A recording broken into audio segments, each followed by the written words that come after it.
पिता और पुत्र और पवित्र आत्मा के नाम पर आमीन। ईश्वरीय प्रतिज्ञा एवं चेतावनी। ख्रिस्त में मेरे प्रिय भाइयों एवं बहनों, बच्चों एवं बच्चियों, 40 काल का तीसरा सप्ताह और इस 40 काल के तीसरे रविवारीय पूजन विधि के द्वारा हमें 3 पाठों को पढ़ करके सुनाया जाता है। पहला पाठ निर्गमन ग्रंथ से, दूसरा पाठ कुरिन्थियों के नाम पहले पत्र से जो संत पौलुस लिखते हैं, और सुसमाचार संत लूकस के सुसमाचार से। इन तीनों पाठों पर मनन चिंतन करते हुए वचन हमें यही बताता है कि ईश्वर अपनी प्रतिज्ञा को पूरा करता है और उसके साथ साथ वह हमें चेतावनी देता है कि हम सभी उसकी प्रतिज्ञा के जो वह हमारे साथ करता है, हम उसके योग्य बने। आज का पहला पाठ जब हम उस पर मनन चिंतन करते हैं तो पाते हैं कि मूसा किस प्रकार से वह ईश्वर के वाणी को सुनता है। वह अपने ससुर का भेड़ बकरी चराने के लिए दूर प्रदेश में चला जाता है और अचानक उसे एक दिव्य दृश्य दिखाई देता है। एक झाड़ी में आग लगी है लेकिन भस्म नहीं हो पा रहा है। वह वहाँ नज़दीक जाता है उस दृश्य को देखने के लिए, पर उसे आवाज़ सुनाई देती है, मूसा मूसा तुम वहीं ठहर जाओ, क्योंकि तुम जिस स्थान पर खड़े हो वह पवित्र स्थान है। मूसा वहीं रुक जाता है और उसे आवाज़ पुनः सुनाई देती है, मैं तुम्हारे पिता का ईश्वर हूँ, इब्राहिम का ईश्वर हूँ, याकूब का ईश्वर हूँ, जेकब का ईश्वर हूँ। मैं तुम्हें चुनता हूँ, मैं भेजता हूँ अपनी चुनी हुई प्रजा के पास जो मिस्रियों के गुलाम हैं। तुम उन्हें छुड़ा करके प्रतिज्ञात देश लाओगे। ईश्वर वादा करते हैं कि मैं अपनी प्रजा को मिस्रियों के गुलामी से छुड़ा करके एक समृद्ध और विशाल देश को ले जाऊंगा जहां दूध और मधु की नदियां बहती है। ईश्वर प्रतिज्ञा करते हैं अपने चुनी हुई प्रजा के साथ। जब हम दूसरे पाठ में आते हैं तो दूसरा पाठ हमें यही बताता है कि ईश्वर अपनी प्रतिज्ञा को जब पूरा करता है तो उन लोगों का ख्याल करता है जो उनके अपने हैं, अर्थात पूरे लोगों को। लेकिन जब मरुभूमि में कुछ लोगों ने उनकी आज्ञाओं का पालन नहीं किया, उनके विरुद्ध हो गए, तो उनका सर्वनाश हो गया। वे प्रतिज्ञात देश की ओर नहीं गए। ईश्वर ने उन्हें चेतावनी दिया था, लेकिन उन्होंने उस चेतावनी पर ध्यान नहीं दिया। सुसमाचार में हम उसी बात को सुनते हैं। प्रभु यीशु ख्रिस्त कहते हैं लोगों को बताते हुए कि क्या तुम समझते हो कि पिलातुस ने उन गलीलियों का खून जो बलि पशुओं से मिला दिया था, वे सबसे ज़्यादा पापी थे? प्रभु यीशु कहते हैं वैसा नहीं है, लेकिन यदि तुम पश्चाताप नहीं करोगे तो तुम्हारा भी नाश उसी तरह से हो जाएगा। वे दूसरा उदाहरण देते हुए कहते हैं कि सिलोआम के मीनार के गिर जाने से उन 18 व्यक्तियों का जान चला गया। क्या तुम समझते हो कि यरूशलेम में वे ही सबसे ज़्यादा पापी थे? ऐसा नहीं है। लेकिन यदि तुम नहीं बदलते हो, तुम पश्चाताप नहीं करते हो, तो तुम भी उसी तरह से नाश कर दिए जाओगे।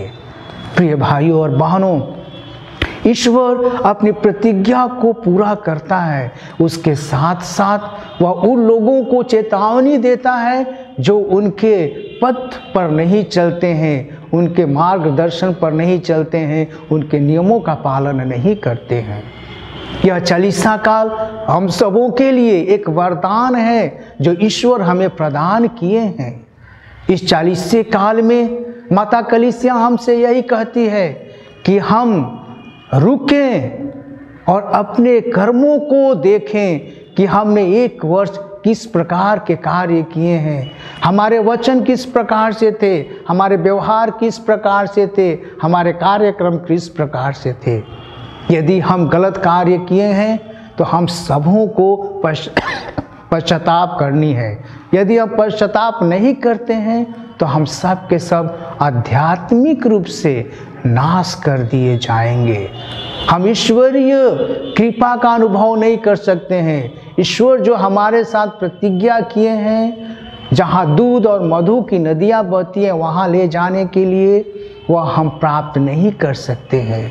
प्रिय भाइयों और बहनों, दूध और मधु की नदियाँ जहाँ बहती है, इसका तात्पर्य यही है, वह स्थान आध्यात्मिक रूप से अर्थात जहाँ पर भाईचारा हो, जहाँ पर एक दूसरे के प्रति प्यार हो, जहाँ शांति हो, जहाँ एकता हो।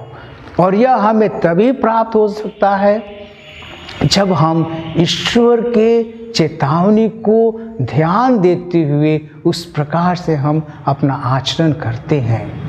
हम उदाहरण देना चाहते हैं, जो व्यक्ति चेतावनी नहीं समझते हैं और अपने ही जोश में, अपने उमंग में, अपने घमंड में कुछ ऐसे कार्य कर लेते हैं जिन्हें उन्हें भुगतना पड़ता है। जब हम यात्रा करते हैं, अपनी गाड़ी चला करके रेलवे क्रॉसिंग पर आते हैं, यदि हम उस रेलवे क्रॉसिंग पर रुक करके ध्यान नहीं देते हैं कि ट्रेन उधर से पास हो रही या नहीं हो रही है, यदि हम ध्यान नहीं देते हैं तो हम उसी समय हमारी दुर्घटना हो जाती है।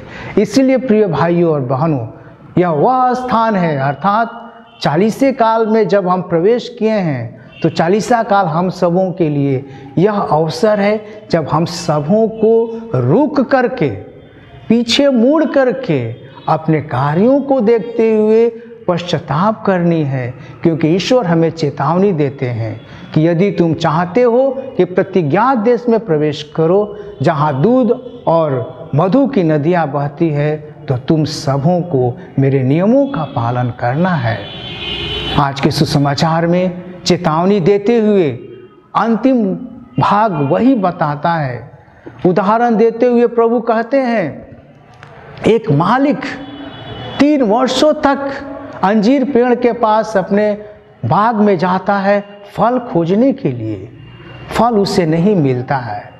वह अपने माली से कहता है, तुम इसे जड़ से उखाड़ करके फेंक दो, इसे काट डालो। माली आग्रह करता है हाथ जोड़ करके अपने मालिक से, यह कहते हुए कि इस वर्ष इसे छोड़ दीजिए, इस वर्ष भी मैं इसकी सेवा करूंगा, इसके चारों तरफ खोदूंगा और खाद डालूंगा। यदि इस बार यह फल उत्पन्न नहीं करे तो इसे काट डालिएगा। बहुत सुंदर सा उदाहरण है। यही है चालीसा काल हम सबों के लिए। हमें हमेशा चालीसे काल के द्वारा यह वरदान मिलता है कि हम कुछ समय रुकें, प्रार्थना में समय व्यतीत करें और अपने बारे में सोचें कि हम आध्यात्मिक रूप से कितना आगे बढ़े हुए हैं। और यही है प्रभु यीशु ख्रिस्त का वह वचन जो हमारे लिए बहुत ही महत्वपूर्ण रखता है कि हम सभी उनके द्वारा बताए हुए मार्ग पर चलते हुए अनंत जीवन में प्रवेश करें। यह चालीसा काल हम सबों के लिए एक नए जीवन की ओर ले जाता है। यह चालीसा काल हमें प्रभु के जीवन में भाग लेने के लिए आह्वान करता है, उनके पुनरुत्थान में भाग लेने के लिए आह्वान करता है।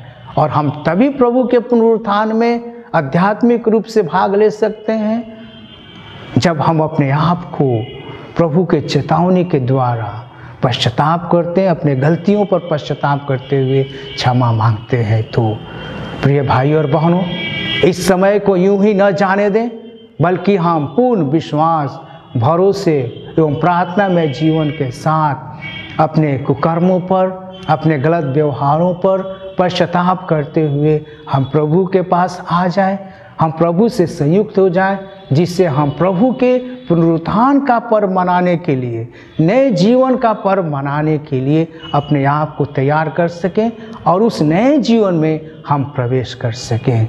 आइए हम इस कृपा के लिए इस पवित्र बलिदान के द्वारा प्रभु यीशु ख्रीस्त से आशीष मांगे। आमीन। पिता और पुत्र और पवित्र आत्मा के नाम पर आमीन।